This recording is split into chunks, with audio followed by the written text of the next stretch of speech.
உலக மக்கள் அனைவருக்கும் வணக்கம். இப்போது நாம் துலாம் ராசியின் கார்த்திகை மாத ராசி பலன்களை பார்ப்போம். உங்கள் ராசிநாதன் சுக்கிரன் உங்கள் ராசியிலேயே சஞ்சரிக்கிறார். அவரோடு புதனும் இணைந்து புத சுக்கிர யோகம் உருவாகிறது. எனவே பொருளாதார நிலை சிறப்பாக இருக்கும். புதிய திருப்பங்கள் ஏற்படும். பிள்ளைகள் வழியில் சுபகாரிய பேச்சுகள் நல்ல முடிவிற்கு வரும். குடும்பத்தில் இருந்த கருத்து வேறுபாடுகள் அகலும். கூடுதலாக உழைத்தாலும் அதற்குரிய பலன் கிடைக்கும் மாதமே இந்த கார்த்திகை மாதம். குரு வக்ரம். குரு பகவான் உங்கள் ராசிக்கு 10ஆம் இடத்தில் உச்சம் பெற்று சஞ்சரிக்கிறார். இது அவ்வளவு நல்லதல்ல.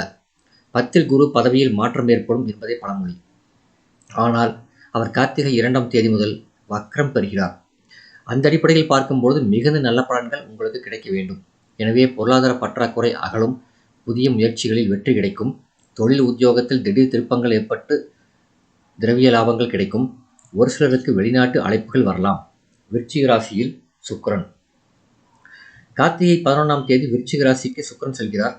உங்கள் ராசிக்கு அதிபதியாகவும் அஷ்டமாதிபதியாகவும் விளங்குபவர் சுக்கிரன். ராசிநாதன் தனஸ்தானத்துக்கு வரும் இந்த நேரம் அற்புதமான நேரமாகும்.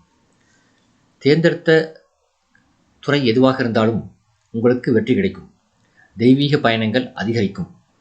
தனுசு ராசியில் செவ்வாய். கார்த்திகை 20ஆம் தேதி முதல் தனுசு ராசிக்கு செவ்வாய் செல்கிறார். உங்கள் ராசிக்கு 2, 7 ஆகிய இடங்களுக்கு அதிபதியானவர் செவ்வாய். அவர் சகாயஸ்தானத்தில் சஞ்சரிக்கும் இந்த நேரம் சுப செய்திகள் வந்த வண்ணம் இருக்கும். துணிவும் தன்னம்பிக்கையும் கூடும். செய்ய நினைத்த காரியத்தை நினைத்த நேரத்தில் செய்து முடித்து வெற்றி காண்பீர்கள். பணிபுரியும் இடத்தில் நல்ல பெயர் கிடைக்கும். தனவரமும் திருப்தி தரும். விருச்சிக ராசியில் புதன். கார்த்திகை 20ஆம் தேதி முதல் விருச்சிக ராசிக்கு புதன் செல்கிறார். உங்கள் ராசிக்கு 9, 12 ஆகிய இடங்களுக்கு அதிபதியானவர் புதன். 12க்கு அதிபதி புதன் 2ல் வரும் இந்த நேரம் செலவிற்கு ஏற்ப வரவும் வந்து சேரும். சேமிக்க முடியாது. முந்தைய சேமிப்பில் கொஞ்சம் கரையலாம். இடமாற்றம், ஊர் மாற்றம், உத்தியோக மாற்றம் போன்றவை ஏற்படலாம். எதிலும் யோசித்து செயல்படுவது நல்லது. நீண்ட நாட்களுக்கு முன் ஏற்பட்ட நோய் மீண்டும் தலை தூக்கலாம். எதையும் ஒரு முறைக்கு பல முறை யோசித்து செய்வது நல்லது. பொது வாழ்வில் உள்ளவர்களுக்கு எதிர்பாராத பதவி மாற்றம் உண்டு. வியாபாரம் மற்றும் தொழில் செய்பவர்களுக்கு மாற்று இனத்தவர்களின் ஒத்துழைப்பு கிடைக்கும். உத்தியோகத்தில் உள்ளவர்களுக்கு வரும் மாற்றங்களை ஏற்றுக்கொள்ளக்கூடிய சூழல் உருவாகும்.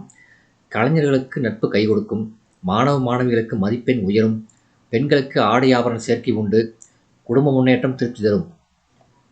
சனி வக்ர நிவர்த்தி. மாத தொடக்கத்தில் உங்கள் ராசிக்கு 5ஆம் இடத்தில் சஞ்சரிக்கும் சனி பகவான் வக்ர நிவர்த்தி ஆகிறார். இதனால் தொட்டது தொடங்கும். தொழில் முன்னேற்றம் ஏற்படும்.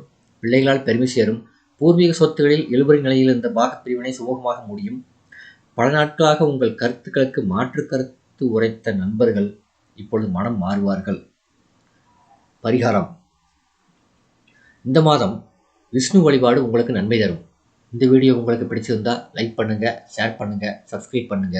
நன்றி.